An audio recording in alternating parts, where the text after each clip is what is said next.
नमस्कार। कार्यक्रम संसद सरकारमा स्वागत छ। कानुन निर्माणको मुख्य थलो सार्वभौम सदनका हरेक गतिविधिहरू आम सरकारका विषय हुन्छन्। सदनमा हुने काम कारबाही नागरिकमाझ पुर्याउन र नागरिकलाई जनप्रतिनिधिसँग जोड्न संघीय संसद सचिवालयको सहयोगमा यो कार्यक्रम निर्माण गरिएको हो। यस कार्यक्रममा हामीले विधायकी गतिविधि, सरकारमाथि सदनको निगरानी र जनअपेक्षा सम्बोधनका लागि संसदबाट भएका काम कारबाही लगायतका विषय लिएर आउने गर्छौँ। कार्यक्रमको पहिलो श्रृङ्खलामा हामीले संघीय सदनको मुख्य भूमिका, यसको बनोट, दलीय उपस्थिति र संसदको जारी अधिवेशनका नियमित गतिविधि समेटेका छौँ। कार्यक्रम सुरु गरौँ संघीय सदनको गठन, संरचना र भूमिका सम्बन्धी तयार पारिएको यो सामग्रीबाट।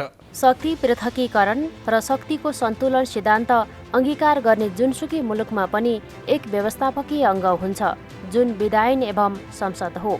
प्रजातान्त्रिक अभ्यास गर्ने मुलुकहरूमा यस्तो अङ्ग जनताबाट चुनिएका प्रतिनिधिहरूद्वारा गठन हुने गर्दछ।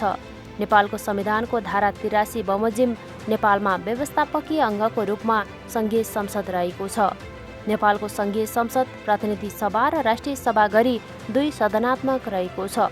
प्रतिनिधि सभा मिश्रित निर्वाचन प्रणाली मार्फत चुनिएर आएका जनप्रतिनिधिहरूको सभा हो। नेपालको सार्वभौम सत्ता र राजकीय सत्ता नेपाली जनतामा रहेको नेपालको संविधान प्रति पूर्ण वफादार रहँदै प्रतिनिधि सभाको सदस्य पदको कामकाज। प्रतिनिधि सभा 275 सदस्य रहेको छ, जसमा 165 सदस्य पहिलो हुने निर्वाचन प्रणालीबाट निर्वाचित हुने व्यवस्था चुनिएर आउँछन् भने 110 सदस्य समानुपातिक निर्वाचन प्रणालीबाट निर्वाचित हुने व्यवस्था रहेको छ। प्रतिनिधि सभामा सदनमा नेपाली काङ्ग्रेस, नेकपा एमाले, नेकपा माओवादी केन्द्र, राष्ट्रिय स्वतन्त्र पार्टी, राष्ट्रिय प्रजातन्त्र पार्टी, जनता समाजवादी पार्टी, नेकपा एकीकृत समाजवादी, जनमत पार्टी, नागरिक उन्मुक्ति पार्टी, लोकतान्त्रिक समाजवादी पार्टी, नेपाल मजदुर किसान पार्टी र राष्ट्रिय जनमोर्चा पार्टी गरी 12 दल र केही स्वतन्त्र सांसदको प्रतिनिधित्व रहेको छ। प्रतिनिधि सभा अगावै विघटन भएको अवस्थामा बाहेक प्रतिनिधि सभाको कार्यकाल 5 वर्षको रहन्छ। सङ्घीय संसद अन्तर्गत राष्ट्रिय सभा स्थायी प्रकृतिको सदन हो। 59 सदस्यीय यो सभामा 7 प्रदेशमध्ये प्रत्येक प्रदेशबाट कम्तीमा 3 महिला, 1 दलित र 1 अपाङ्गता भएका व्यक्ति र अल्पसङ्ख्यक सहित 8 जनाको दरले 56 जना सदस्य रहने व्यवस्था रहेको छ, जुन प्रदेशभित्रका प्रदेश सभा सदस्य, स्थानीय तहका प्रमुख अध्यक्ष र उपप्रमुख उपाध्यक्ष सहितको निर्वाचक मण्डलबाट निर्वाचित हुन्छन् र बाँकी 3 सदस्य मन्त्री परिषदको सिफारिसमा राष्ट्रपतिबाट मनोनित हुने व्यवस्था रहेको छ। प्रत्येक 2 वर्षमा 1/3 सदस्यको पदावधि सकिने व्यवस्था अनुरूप यो सदन कहिले पनि पुरै रिक्त हुँदैन।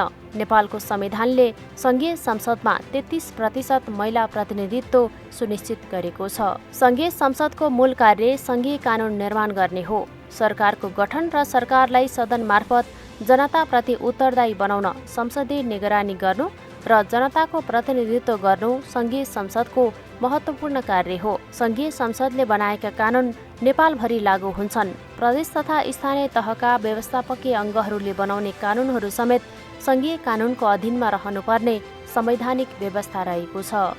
सरकारलाई सङ्घीय सदनप्रति जवाफदेही र जनउत्तरदायी बनाउन सरकारबाट भए गरेका काम कारबाहीको अनुगमन, मूल्याङ्कन, संसदीय सुनवाईका लागि प्रतिनिधि सभा, राष्ट्रिय सभाको नियमावली बमोजिम प्रतिनिधि सभा र राष्ट्रिय सभा अन्तर्गत छुट्टा छुट्टै समितिहरू र संयुक्त समितिहरू रहन्छन्, जसलाई मिनी पार्लिमेन्ट पनि भनिन्छ। सङ्घीय संसदको काम कारबाही सञ्चालन तथा व्यवस्थापन गर्न सङ्घीय संसद सचिवालय रहेको छ। यस सचिवालयको मुख्य जिम्मेवारी सङ्घीय संसद र यसका दुवै सदनका कार्यहरूमा प्रशासकीय सहयोग गर्नु हो। सङ्घीय संसदका काम कारबाही सुचारू रूपले सञ्चालन गर्न प्रशासनिक, आर्थिक र भौतिक व्यवस्थापन सम्बन्धी कार्यलाई व्यवस्थित र प्रभावकारी बनाउने कार्य संसद सचिवालयले गर्दछ। सङ्घीय संसद सङ्घीय सदनका समितिहरूका बैठकहरूको व्यवस्थापन गर्ने, नियमित विधायन सम्बन्धी कार्यमा कार्यपालिकामाथि संसदीय अनुगमन सम्बन्धी कार्यमा सहयोग पुर्याउने लगायतका कार्यहरू सङ्घीय संसद सचिवालयबाट हुन्छन्।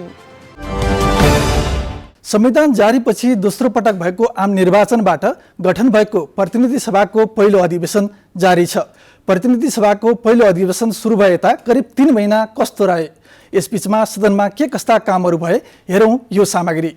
संविधान जारी भएर दोस्रो पटक मङ्सिर 5 गते भएको आम निर्वाचनपछि गठन भएको प्रतिनिधि सभाको पहिलो बैठक गत पुस 25 गते बस्यो। संसदका ज्येष्ठ सदस्य पशुपति शमशेर राणाले अध्यक्षता गरेको बैठकमा संसदमा प्रतिनिधित्व गर्ने दलहरूका शीर्ष नेताले सम्बोधन गर्नुभएको थियो। पुस 10 गते प्रधानमन्त्रीमा नियुक्त हुनुभएका माओवादी केन्द्रका अध्यक्ष पुष्पकमल दाहाल प्रचण्डले त्यसको 16 दिनपछि पुस 26 गते बसेको दोस्रो बैठकमा नै विश्वासको मत लिनुभएको थियो। संविधानको धारा 100 को उपधारा 2 अनुसार विश्वासको मत लिने क्रममा बैठकमा उपस्थित 270 सांसद मध्ये 268 जनाले मत दिएका थिए। संसदका साना दल नेपाल मजदुर किसान पार्टी र राष्ट्रिय जनमोर्चा नेपालले मात्र विपक्षमा मत हालेका थिए। तत्कालीन अवस्थामा प्रमुख प्रतिपक्षी दल नेपाली काङ्ग्रेसले समेत प्रधानमन्त्रीमा प्रचण्डलाई विश्वासको मत दिएको थियो। प्रधानमन्त्रीले विश्वासको मत दिएकै दिन संसदका ज्येष्ठ सदस्य पशुपति शमशेर राणाले माघ 5 गते हुने गरी सभामुख चयनका लागि निर्वाचन तोक्नु भएको थियो। सोही आधारमा माघ 5 गते बसेको प्रतिनिधि सभाको बैठकबाट सभामुखमा देवराज घिमिरे निर्वाचित हुनुभयो। संसद बैठकमा उपस्थित 268 सदस्य मध्ये सभामुखमा निर्वाचित देवराज घिमिरेको पक्षमा 167 र विपक्षमा 100 जनाले मत दिएका थिए। त्यस्तै 1 जना सांसद तटस्थ बसेका थिए। माघ 7 गते बसेको संसद बैठकबाट उपसभामुखमा इन्दिरा राणा निर्वाचित हुनुभयो। 275 सदस्य रहेको प्रतिनिधि सभाको बैठकमा उपस्थित 264 सांसद मध्ये उहाँको पक्षमा 166 मत परेको थियो। 97 मत विपक्षमा र 1 मत तटस्थ खसेको थियो। माघ 10 गते बसेको प्रतिनिधि सभाको बैठकमा 21 सदस्यीय प्रतिनिधि सभा नियमावली मस्यौदा समिति गठन गरिएको छ। नियमावलीमाथि सांसदहरूको संशोधन पनि दर्ता भएको छ। प्रधानमन्त्री पुष्पकमल दाहाल प्रचण्डले चैत 6 गते प्रतिनिधि सभाबाट दोस्रो पटक विश्वासको मत लिनुभयो। प्रतिनिधि सभाको पहिलो अधिवेशन अन्तर्गत अहिलेसम्म 18 वटा बैठक सम्पन्न भए। नवगठित प्रतिनिधि सभा आएपछि सुरु भएको जारी अधिवेशनमा जम्मा 3 वटा विधेयक संसदमा दर्ता भएका छन्। सभामुख घिमिरेले प्रतिनिधि सभा नियमावली पास हुनासाथ संसद व्यवस्थित रूपमा सञ्चालन गर्न सहज हुने बताउनुभयो। नियमावली निर्माण पछि मात्रै संसदीय समितिहरू निर्माण गर्ने तयारी भइरहेको बताउँदै सभामुख घिमिरेले नियमावली पास गर्ने गरी विभिन्न दलका नेताहरूसँग छलफल समेत भइरहेको बताउनुभयो। अब सरकार निर्माणमै अब सांसदहरूको पार्टीका नेताहरूको भूमिका ध्यान त्यतै गएको छ बढी र अब यो नयाँ संसद आइसकेपछि हामी संसद सञ्चालन सम्बन्धी नियमावली बनाएर जानुपर्ने स्थिति छ। नियमावली बनाउने कुराहरूमा पनि हामीले अलिक मेहनत गरेर लाग्दा पनि त्यसलाई अन्तिम रूपहरू दिएर पारित गर्न बाँकी छ। त्यसले पनि कतिपय काममा चाहिँ अब नियमावली बनाएर जानुपर्ने प्रणाली परिपाटी अथवा नियम जे हो त्यो कुराको अभावमा पनि जति गतिका साथ जानुपर्थ्यो त्यो कुराको केही समस्या रहेको छ। हाम्रो बिचमा नमिलेको भन्ने होइन, अब कतिपय कसो गर्दा व्यवस्थित बनाउन सकिन्छ, के गर्यो भने यो अलिक व्यवस्थित हुन्छ, अलिक प्रष्टता पनि कसरी आउँछ, सहजता पनि कसरी हुन्छ, जसलाई नियमले सबै कुराहरूलाई गाइड गरोस्, त्यसमा आधारित भएर आउँदा दिनहरूमा कामहरू गर्न सजिलो होस् भन्ने बारेमा अलिक बहस छलफलहरू कतिपय विषयहरूमा भइरहेको मात्रै हो। त्यस्तो नमिलेको र मिलेको भन्नेमा हो। अब हामीले एउटा मस्यौदा समिति बनाएर मस्यौदा समितिले मेहनतका साथ कामहरू गरेर मस्यौदा पारित गर्यो।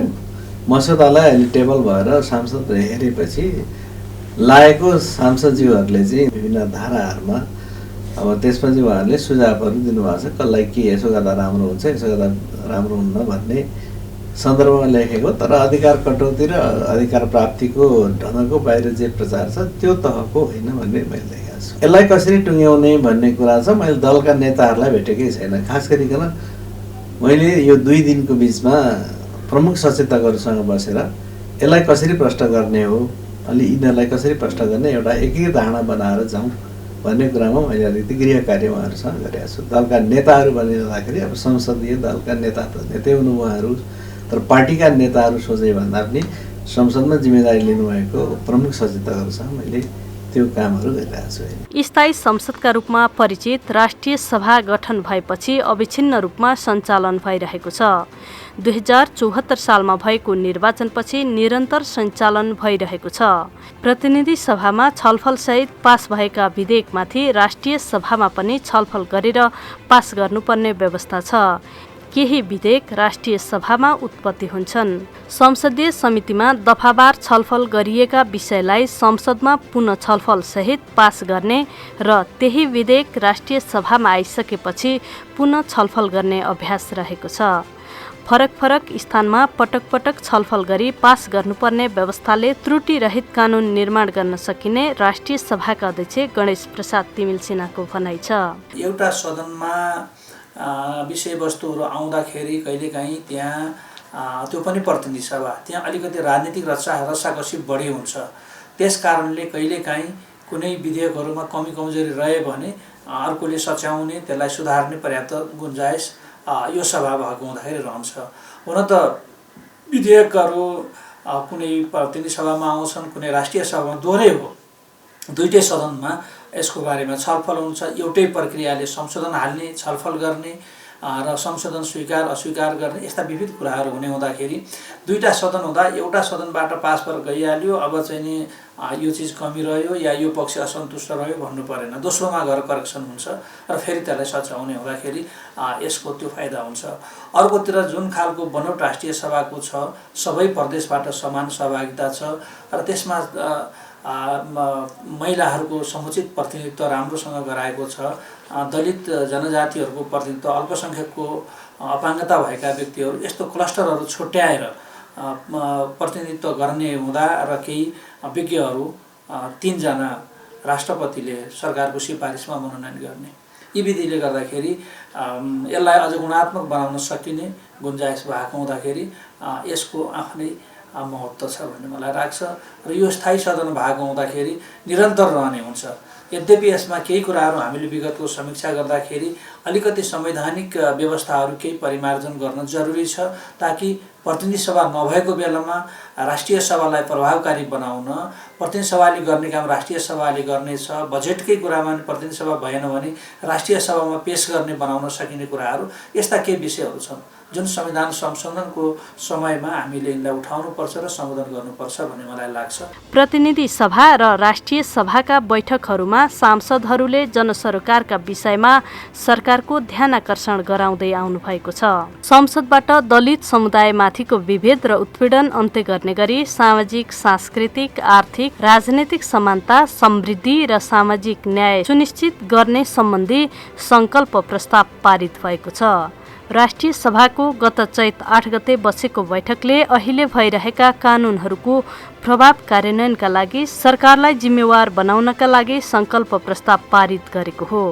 सांसद भुवन बहादुर सुनारले दलित समुदायमाथि भइरहेको विभेद र उत्पीडनहरूको अन्त्य गरी सामाजिक, सांस्कृतिक, आर्थिक, राजनैतिक समानता, समृद्धि र सामाजिक न्याय सुनिश्चित गर्न तत्काल गर्नुपर्ने 19 बुँदे व्यवस्था सहितको संकल्प प्रस्ताव प्रस्तुत गर्नुभएको थियो। उक्त संकल्प प्रस्ताव बैठकबाट सर्वसम्मत रूपमा पारित भएको हो। बेपत्ता पारिएका व्यक्तिको छानबिन र सत्यनिरूपण तथा मेलमिलाप आयोग ऐन 2071लाई संशोधन गर्न बनेको विधेयक, संवैधानिक परिषद काम कर्तव्य अधिकार र कार्यविधि सम्बन्धी ऐन 2066लाई संशोधन गर्न बनेको विधेयक र सम्पत्ति शुद्धिकरण, निवारण तथा व्यावसायिक वातावरण प्रवर्धन सम्बन्धी केही ऐनलाई संशोधन गर्न बनेको विधेयक पहिलो अधिवेशनपछि संसदमा प्रवेश पाई छलफलका क्रममा रहेको छ। सदनका यी नियमित गतिविधिपछि अब लागौँ संसदका भावी योजना तथा प्राथमिकतातर्फ। जनप्रतिनिधिलाई जनतासँग जोड्न सदनले के कसरी कार्य गर्दैछ, सुशासन, समृद्धि र विकासको जनाकांक्षा पूरा गर्न सांसदका प्राथमिकता के छन्, यिनै विषय समेटेर तयार पारिएको यो सामग्री अबको पालोमा। जनप्रतिनिधिले खुलेर आवाज उठाउने थलो हो व्यवस्थापिका संसद। राष्ट्रिय सभा र प्रतिनिधि सभाका सदस्यहरूले नागरिकका समस्यालाई प्रत्यक्ष रूपमा सरकार समक्ष पुर्याउने काम गर्दै आएका छन्। यसरी कार्यपालिकालाई उत्तरदायी बनाउने गरी संसदमा सांसदहरूले उठाएका विषयलाई सरकारले सम्बोधन गर्नुपर्ने व्यवस्था छ।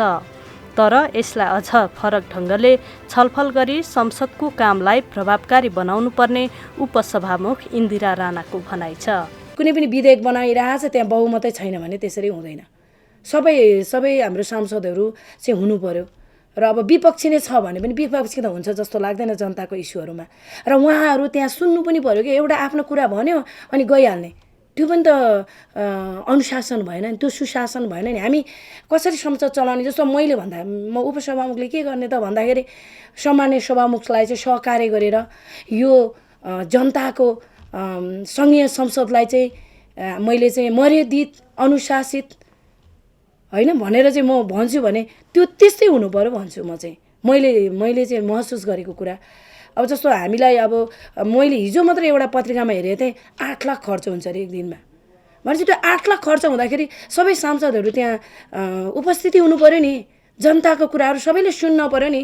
कसैलाई को विपक्षी होला, कसैलाई चित्त नबुझ्ला, कसैलाई चित्त बुझ्ला, त्यो कुरा त सँगै छलफल गरेर यो जनताको लागि कुरा हुनु पर्यो नि। हामी जुनसुकै त्यहाँ जुन मान्यज्यूहरू जुनसुकै पार्टीबाट प्रतिनिधित्व गर्नु भए तापनि हामी त जनताको लागि आएको हो नि त, यो राष्ट्र बनाउन आएको हो नि त। त्यस कारण यो कुरामा चाहिँ सबैको सहमत हुनु पर्यो, छलफल हुनु पर्यो। अनि आफूलाई चित्त नबुझेको कुराहरू छ भने त्यो चाहिँ विचार विमर्श हुनु पर्यो। नेपालमा 2015 सालमा भएको आम निर्वाचनपछि जनप्रतिनिधिहरूले संसदलाई सम्बोधन गर्ने प्रणालीको विकास भयो। तर अन्तर्राष्ट्रिय प्रणालीलाई हेर्ने हो भने संसदबाट धेरै कुराहरू सुधार गर्नुपर्ने अवस्था रहेको राष्ट्रिय सभाका उपाध्यक्ष उर्मिला अर्याल बताउनुहुन्छ। अझै चाहिँ नि जनता सरोकारकै विषयमा गएर एउटा नियमित हिसाबले छलफल गर्ने, जनताहरूसँग चाहिँ मैले गरेको कामहरू कति सन्तुष्टि भएन उहाँहरूको चाहना बुझ्ने, त्यो हिसाबले जाने भेट्ने चाहिँ हुन्छ। तर सम्पूर्ण कुरो जनतालाई जानकारी गराउने कुरोमा हामीसँग यति बजेट आउँछ, मैले यतिसम्म गर्न सक्छु भन्ने कुरो पारदर्शितामा अझै पनि अलिकति हामीबाट कन्जुसाइ चाहिँ भएको छ जस्तो लाग्छ। खास गरी अब प्रतिनिधि सभामा त प्रत्यक्ष निर्वाचित चाहिँ बजेटहरू आउँछ, त्यो अझै पारदर्शिता साथ चाहिँ कार्यान्वयन हुने कुरोहरूमा अलिक कमी देखिन्छ। अनि अर्को चाहिँ नि अब बढी क्षेत्रमुखी मात्रै हुने, भेटघाट गर्ने यताउति मात्रै भयो। र सांसद भइसकेपछि हामीले अरू विभिन्न अन्तर्राष्ट्रिय मामिलाहरूमा कसरी जाने, त्यसपछि अरू बजेट निर्माणमा चाहिँ हामीले कसरी भूमिकाहरू निर्माण गर्ने, राष्ट्र नीति निर्माणमा चाहिँ हामीले कस्तो हाम्रो भूमिका हुने, त्यो पक्षमा चाहिँ अलिक कम देख्छु मैले पनि। के अब त्यो हाजिरी बजायो हिँड्यो त्यस्तो खालको अलिकति छ। हुन त विधि र पद्धतिलाई सुधार गरेर संसदमा समेत समानुपातिक सहभागिताका आधारमा प्रतिनिधि पठाउने व्यवस्था संविधानले नै गरेको छ। तर संसदमा नागरिकको पहुँच पुर्याउनेदेखि अहिलेको संसदीय अभ्यासलाई केही परिमार्जन गर्न सकिने राष्ट्रिय सभाका अध्यक्ष गणेश प्रसाद तिमिल सिन्हाको भनाइ छ। लामो अभ्यास भएका ठाउँबाट यो राष्ट्रिय सभालाई अलिकति अझै भन्दा बेलायतमै त्यहाँबाट नै 2 सदनात्मक हिसाबले यो परिपाटी आएको पनि छ। त्यसकारण त्यहाँको महत्त्व अलि त्यसलाई राष्ट्रिय सभालाई दिने महत्त्व जति हो सारमा भन्दा नेपालमा अलि हामी 2 सदन राखेका छौँ, तर यसलाई जति महत्त्व दिनुपर्ने हो सरकारको तर्फबाट अरू क्षेत्रबाट त्यो महत्त्व अलिक कम दिए जस्तो लाग्दछ। आवश्यकै हुन त 2 सदन नभएर पनि दुनियाँमा 1 सदनात्मक संसदीय प्रणाली पनि चलेका छन्, नहुँदा पनि हुन्छ। तर हामी जब 2 आवश्यक छ भनेर राख्यौँ त्यति बेला भने यसलाई त्यही ढङ्गको महत्त्व दिनुपर्छ भन्ने हो। त्यसो हुँदाखेरि कतिपय विषयहरू हामीले प्रतिनिधि सभा नभएको बेलामा छलफल चलाएर लान पाउनु पर्थ्यो, लाने व्यवस्था हुनु पर्थ्यो। त्यो सरकारले दिएन भन्दा नि हाम्रो अहिलेको संवैधानिक कानुनी व्यवस्था नै त्यस्तो रह्यो। त्यसकारणले त्यो कुराहरू कमी रहेको छ। यसकारण हामी सबैको बुझाइमा या त राष्ट्रिय सभाको यो महत्त्वलाई बुझेर यसलाई प्रभावकारी बनाउनेमा सबै पक्ष लाग्नु पर्यो। मूलत राष्ट्रिय सभाको नेतृत्व गरेको हुँदाखेरि मैले, राष्ट्रिय सभाका माननीय सदस्यहरूले नै ध्यान दिनु, तर राजनीतिक दलहरूले, सरकारले पनि राष्ट्रिय सभाको त्यो महत्त्व र गरिमा बुझ्ने गरी गऱ्यौँ भने हामी दुनियाँका अरूसँगै जान सक्छौँ। तर विधि निर्माणका जनताका सरकारका विषयमा छलफल गर्ने विषयहरूमा त्यहाँ कुनै कमी भएको छैन। प्रचार मैले अघि नै भने सबैको ध्यान अलि प्रतिनिधि सभा चलाए बेला त्यता जाने, त्यताको लाइभ चाहिँ अलि बढी गर्ने, यताको नगर्ने, यस्ता कुराहरूले गर्दाखेरि अलि ओझेलमा परेको जस्तो हुनसक्छ। नयाँ जनप्रतिनिधिले नै आफ्नो कार्यकालका लागि प्रतिनिधि सभा नियमावली बनाउँदैछन्। अझ जुनसुकै दल वा क्षेत्रबाट प्रतिनिधित्व गरे पनि जनसरोकारका क्षेत्रमा समेत जनप्रतिनिधिका साझा धारणा संसदमा संस्थागत रूपमा तय हुने गरेका छन्। 5 वर्षीय कार्यकाल भएको प्रतिनिधि सभालाई जनउत्तरदायी बनाउने गरी कार्यहरू अघि बढाउने योजना रहेको सभामुख देवराज घिमिरे बताउनुहुन्छ। अपेक्षा गरिएको जस्तो केन्द्रित भएर संसदीय गतिविधिमा खास गरिकन संसदमा पेश भएका विधेयकहरूमाथि जति घनीभूत छलफलहरू हुने वातावरण बन्नु वाञ्छनीय छ त्यतिको अलिक हुन नसके पनि त्यस्तो धेरै अप्ठ्यारो अथवा ध्यान नपुगेको भन्ने स्थितिहरू छैन। ठिकै छ, किनभने विधेयकहरू पनि भर्खर मात्रै पेश हुन लागेका छन् र धेरै विधेयकहरू पनि आइसकेका छैनन्। किनभने मन्त्री परिषदै अहिले खाली जस्तै छ, किनभने प्रधानमन्त्रीले नै सबै हेरिरहनु परेको स्थिति छ होइन। 16वटा मन्त्रालय त उहाँले नै हेरिरहनु भएको स्थिति छ। फेरि अब विश्वासको मत लिने काममा पनि उहाँ व्यस्त हुनुभयो। अर्कातिर पुनर्गठन गर्नुपर्ने पनि स्थिति छ। अहिलेको बेलासम्म अब टुङ्गिसकेको छैन। यी कुराले पनि अब अलिकति यसमा ध्यान कम पुग्ने त हुने नै भयो। संसदका बिजनेस भनेको मूलत कार्यपालिकाले अगाडि सारेकै कुराहरूमाथि हुन्छ। कार्यपालिकालाई सहयोग गर्ने, नियन्त्रण गर्ने, निर्देशन गर्ने काम नै मूलत केन्द्रीय व्यवस्थापिकाले गर्छ। अब कार्यपालिका फङ्सनमा विभिन्न कारणले गति लिन नसकिरहेको जुन मैले भने त्यो स्थितिको असर त अलिकति भइहाल्छ नि। पहिलो कुरो त अब नियमावली पास भइसकेपछि र सरकारले पनि पूर्णता पाइसकेपछि स्वाभाविक रूपबाट यो व्यवस्थित र एउटा घनीभूत छलफलमा जानुपर्छ, जान्छ भन्ने कुरा म विश्वस्त छु र मैले त्यसैमा कोसिसहरू गरिरहेको छु। पहिला पेश भएका विधेयकहरूलाई अब समिति बनाएर समितिहरूमा लगेर छलफलहरू गर्नुपर्ने स्थिति छ। समिति बनाउने कुरामै अब नियमावली पास गरेर समिति बनाउनु सुल्टो बाटो हुने हुँदा हामी त्यतातिर अलिक बढी केन्द्रित भइरहेको छ। यो बिचमा चाहिँ राष्ट्रपतिको चुनावले पनि कतिपय कामहरू गर्यो। यही बिचमा इन्टरनल पार्लियामेन्ट्री युनियनको अधिवेशन थियो, सम्मेलन बहराइनमा। त्यसमा पनि मेरै नेतृत्वमा टोली गएर त्यसले पनि केही यता विदा हुने स्थितिहरू रह्यो। त्यस पछाडि उपराष्ट्रपतिको चुनावको कुराहरू आयो। अघि पनि मैले भने सरकारले नै विश्वासको मत लिनुपर्ने स्थितिहरू आयो। सरकारबाट कतिपय मान्यजीहरू मन्त्रीबाट राजीनामा गरेर अथवा पार्टी पछाडि हटिसकेपछि मन्त्रालयहरू खाली भए। यी सबै कुराहरूले म सभामुख भएको 3 महिना बित्दाखेरि पनि यो परिस्थिति पनि यसको लागि यथार्थ जिम्मेदार छ नि। संसदले संसद सञ्चालन भइरहेको समयमा प्रत्यक्ष नागरिकसँग जोड्ने गरी प्रविधिको प्रयोगलाई बढाउने लक्ष्य समेत राखेको छ। हवस् त आजलाई संसद सरकार यति नै। कार्यक्रमबारे कुनै सल्लाह सुझाव र प्रतिक्रिया भए स्क्रिनमा देखाएको इमेल ठेगाना samsadsarkar@gmail.com मा पत्राचार गर्न सक्नुहुनेछ। सबै सहकर्मी साथीसँगै म राजेन्द्र पोखरेल बिदा हुन्छु। नमस्कार।